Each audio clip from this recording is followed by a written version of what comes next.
think it was fine. I was like, oh, I haven't thought about that.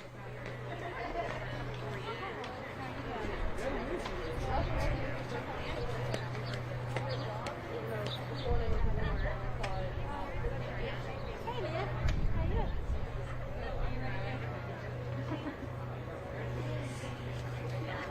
Yeah,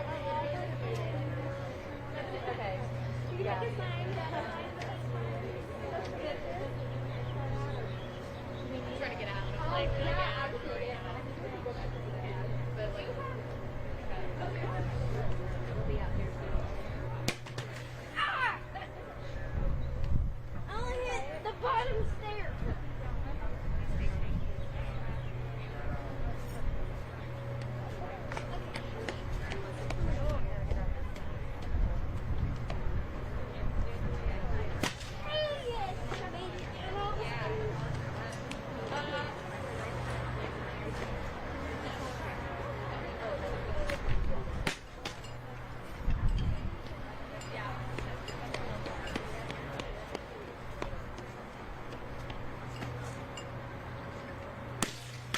Okay.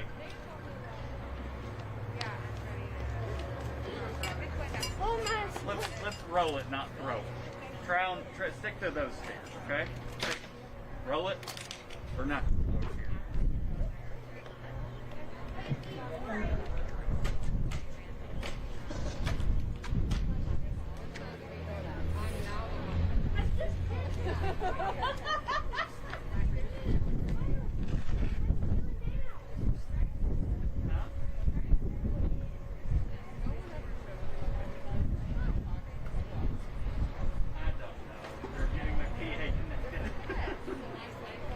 I don't know if conservative events always start on time. I don't know. Progressive events tend to start, you know.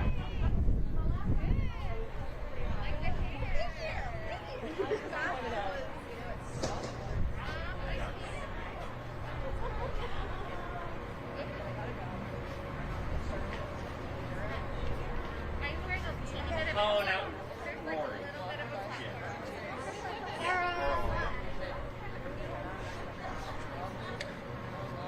Be 7 a week from tomorrow.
She had blonde hair too with glasses. Like we were scanning the whole crowd. I am loving the haircut. Thank you. You look gorgeous. Thank you, thank you.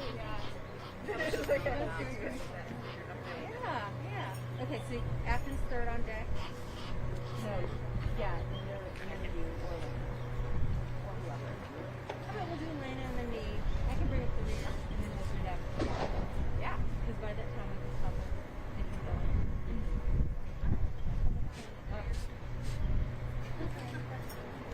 Yay! I love it.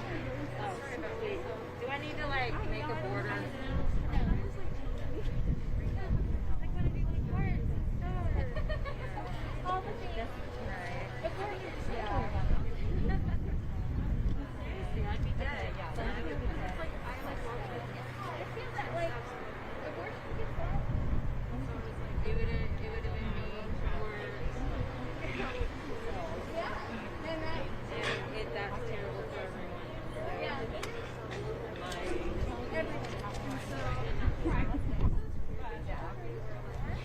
I'm very And glad. I'm I'm allergic to the sun. Oh God, I feel that. It's okay. I actually have an umbrella in my car, but I was like, I don't want to hold the umbrella. All of this. Yeah. So how are you doing? I mean, after this is clear. Good. I have a water.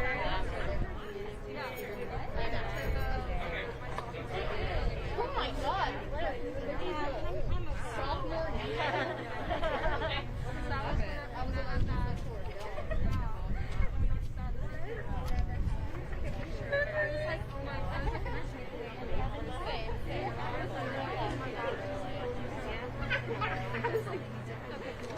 And then you grow up and you realize. And then I tried to do my sleep. Well, no, because yeah. Hey, Matt. How's it going? They told me that Jenny definitely knew. Yeah. That's inside. Yeah. Oh, fuck. Yeah, I know. I literally like saw it and I was like, that's stupid. Hey y'all, let's take a photo real quick. Come on. Yearbook. Let's go. Yearbook. We can play it. Make sure to get Francie's new haircut. Matt, get a side crop. Julie. Are we taking a picture? Yeah. I got my microphone. I'm so excited. Now they're gonna wear it. Hello? Julie, pick. You pick. God. It's so different. Tighter, tighter. Squeeze in, squeeze in. When did you get this? I saw that. I was like, Come on in. Stop. Come get the picture. wait, it's just like their perfect size. Thanks for coming, y'all. Agenda. Okay. All right, hang on. Yes, get your sign. Sorry, I'm corralling. Can you do it 1, 2, 3? Yeah. It doesn't matter. No one knows. Alright, 1, 2, 3. Stop the band. Stop the band. Get a couple verticals. Yes. 1, 2, 3. Stop the band. Stop the band. So you can really tell we're saying it in our man. Yeah, I know. Thanks, Matt. I thought it sounded really good. I thought so too. Let's get started. Let's do it. Do it, Anna. Okay. Oh, it looks so good. Yeah, do it. We only do. Oh, Matt. Feeling it. Yes. Okay. Can y'all hear me? Yeah. Speak up. Wait, really? Speak up. Hello? Hello. Okay. Hey, y'all. Thanks so much for being here. My name's Anna. If you haven't met me yet, I am the slightly newish community organizer for Planned Parenthood in Middle Tennessee. So today, as you probably know by now, we are out here rallying against HB 1181. It's going to be up in both the House and the Senate floors tonight. And so it's really close to passing. And basically what this bill does is it requires anyone who gets an abortion to bury or cremate the fetal tissue afterwards. And while this might not seem that bad, what this does is put such a burden on abortion clinics, on people getting abortions, that it's really, the main goal of it is to attack abortion. It's trying to decrease access to abortion. And so, that is why we stand strongly against this bill. So there's nothing in this bill about a miscarriage, medical abortions, or abortions conducted in hospitals. Because it's a lie. They don't think we can recognize it for what it is, an attack on abortion. This bill is an attempt to close abortion providers' doors and shame people out of getting the medical care that they need. Let's be clear, this bill was never about dignity. It was never about protecting women. They want to chip away at our rights little by little, hoping we don't notice until suddenly our bodily autonomy is gone completely. And so now I'm going to give the megaphone to one of our storytellers, Ebony, and she's going to talk about her experiences about why this bill is just totally awful. Go, Ebony! Yeah. Let's go. Stand here that way the, oh, okay. Yeah, I can't. Do you need your mic? That way the... Let's all stand. I think that was mine.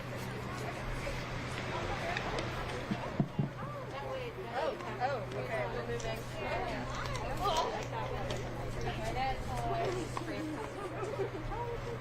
Okay. Can y'all hear me? Alright. Okay, so to be totally honest, my abortion story is very simple. I was 22. I found out I was pregnant. I wasn't ready to step into the role of motherhood. I did not want to have a child with the person I was involved with at the time. I did what was best for me. I had an abortion, and I'm 100% shameless. I was then, I am now, and I will always be shameless within my choice. And at no point did I need government intervention. We all have our own beliefs on this issue. We all have a right to those beliefs, but at no time do I, you, or anyone else need the involvement of the government on making decisions that is best for us as individuals. And yet, the conservative lawmakers here in Tennessee want to go against their own rhetoric and ideology and involve government bandwidth in decisions of individuals with the fetal tissue burial and other bills that have been placed on the voting table. But let's be honest here. This bill, this mandate, this requirement is not about abortion. It's about control. It's about stripping women, girls, their constituents of their autonomy. And abortion, a right deemed constitutional almost 50 years ago, just so happens to be the path we've chosen for stripping away our autonomy. And I am here today with all of you to do whatever I can to make sure that doesn't happen. And if it does, to at least make sure it does not go unnoticed that these lawmakers are deliberately going against the wishes of Tennessee residents. And that is all I have. I'm going to pass it on. All right, keep your laws off my body. Keep your laws off our bodies. Keep your laws off our bodies. Keep your laws off our bodies. Keep your laws off our bodies. Keep your laws off our bodies. Keep your laws off our bodies. Keep your laws off our bodies. Keep your laws off our bodies. Keep your laws off our bodies. Keep your laws off our bodies. Keep your laws off our bodies. And that's why we're here today. Thank you all for standing strong. You know, I think that sometimes, you know, especially after a presidential election, it goes our way, or a more pro-choice America, we can feel complacent. But we see here in the state of Tennessee, they're unrelenting. And I'm really glad to have Afton Ben to come and join us and speak this morning, Executive Director of Indivisible, and she can give her view on this bill.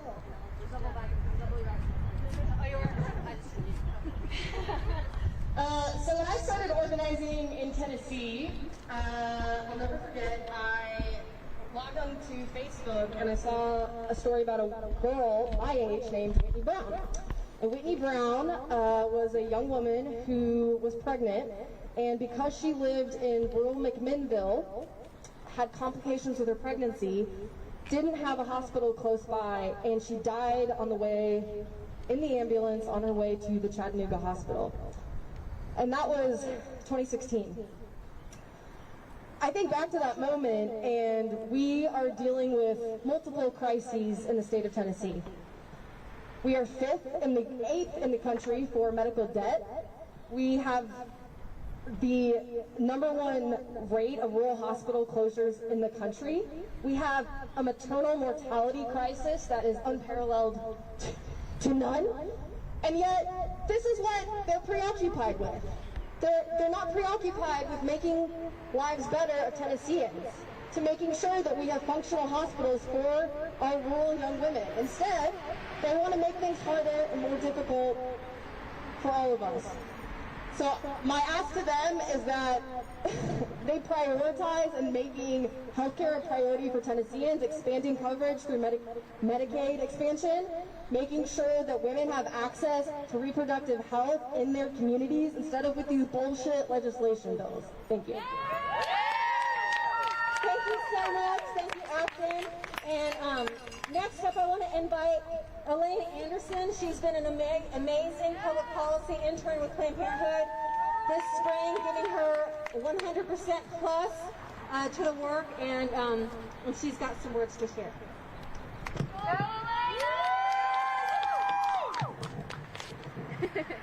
Thank you. We keep us safe, am I right? These legislators that are elected officials have no accountability except for us. That's why we're here. We're here to make our voices heard. These people in these positions, most of them anyway, are just trying to keep white supremacy ruling our legislature and ruling our bodies. This is an attack on abortion service providers. This is an attack on Black lives. This is an attack on people who have the ability to get pregnant. And we are coming together to say that we are against the forced birth agenda.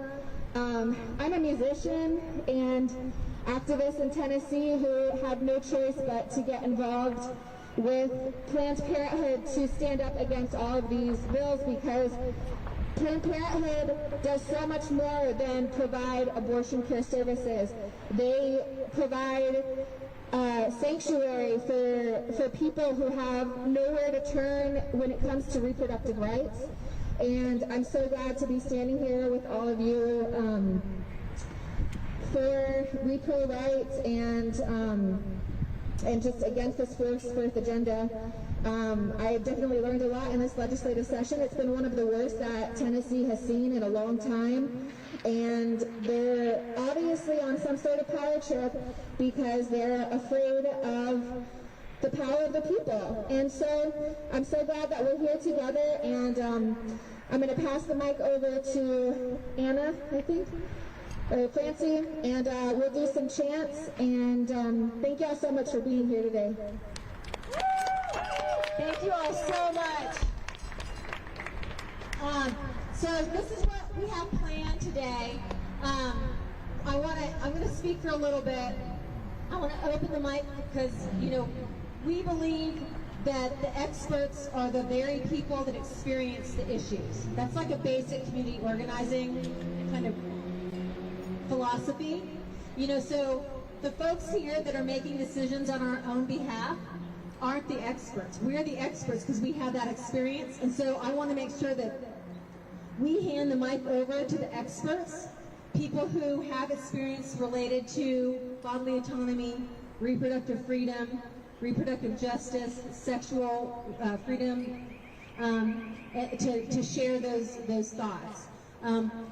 The House starts at 5 o'clock, and right now, as we speak, this bill is being considered on the Senate floor. It will then also go to the House floor.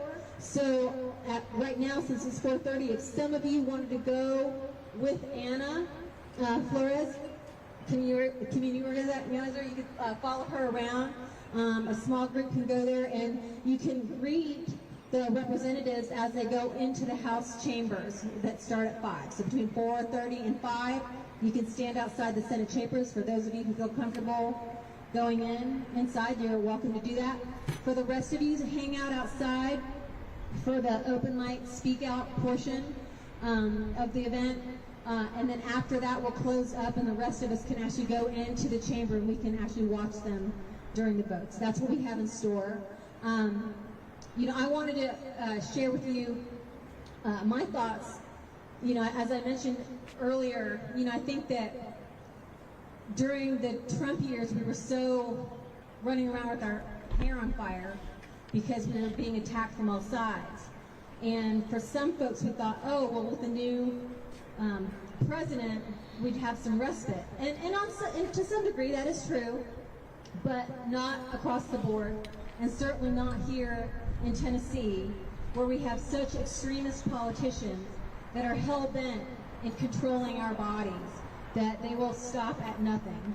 And we're seeing this. This bill is not only unconstitutional, not that that's ever stopped them before. You know, in Tennessee, we don't pass laws, we pass lawsuits.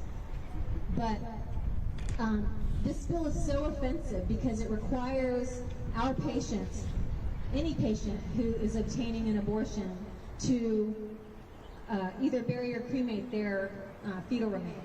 And it's problematic on a number of fronts. One is, I want to share, I was actually just, a dear friend, he's a bereavement pastor, Darren Johnson, and he shared with me his thoughts, because he reached out to me, and the Southern Christian Coalition recently spoke out against this bill because it really is an overreach of government to persuade or what's the word, coerce people on how they ought to grieve, right? I mean, it's kind of inherent in the bill. It's really meant to shame us.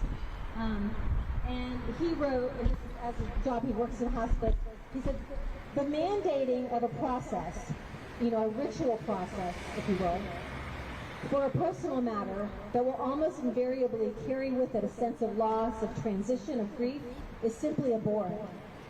To talk with anyone who helps folks with loss is to see immediately that one can only help support them in the midst of where they are. And what others feel will be helpful is all too often of no help at all. This is basic. So basic that it throws the real motivations of these bills in bright relief. To create a ritual of shame implicating a person already in the midst of a moment fraught with decision and recovery.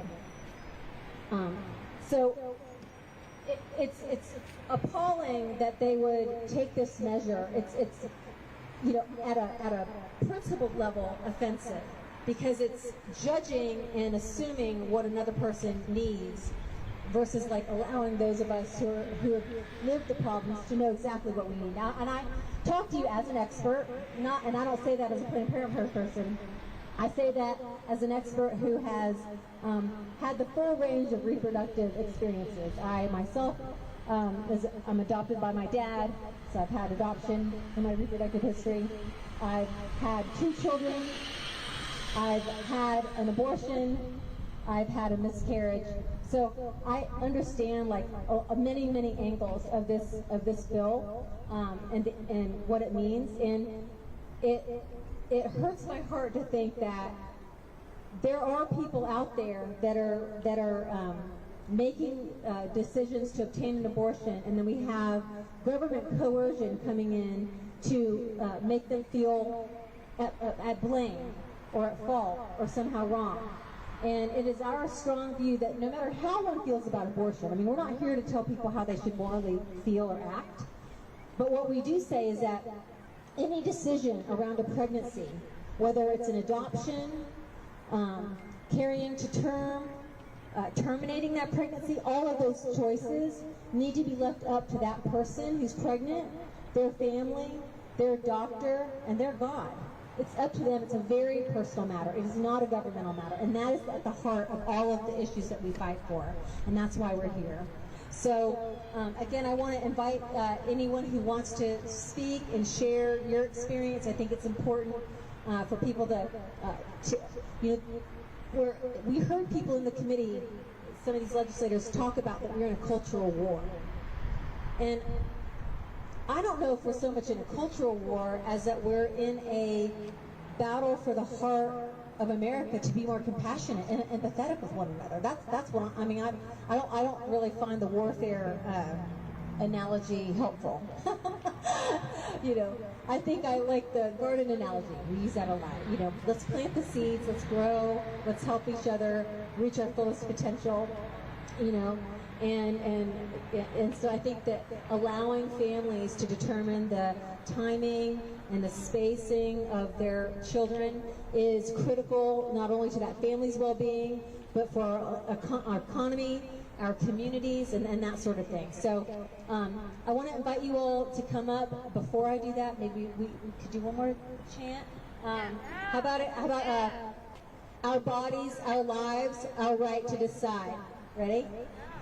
Our bodies, our lives, our right to decide. Our bodies, our lives, our right to decide. Our bodies, our lives, our right to decide. Our bodies, our lives, our right to decide. Our bodies, our lives, our right to decide. Our bodies, our lives, our right to decide.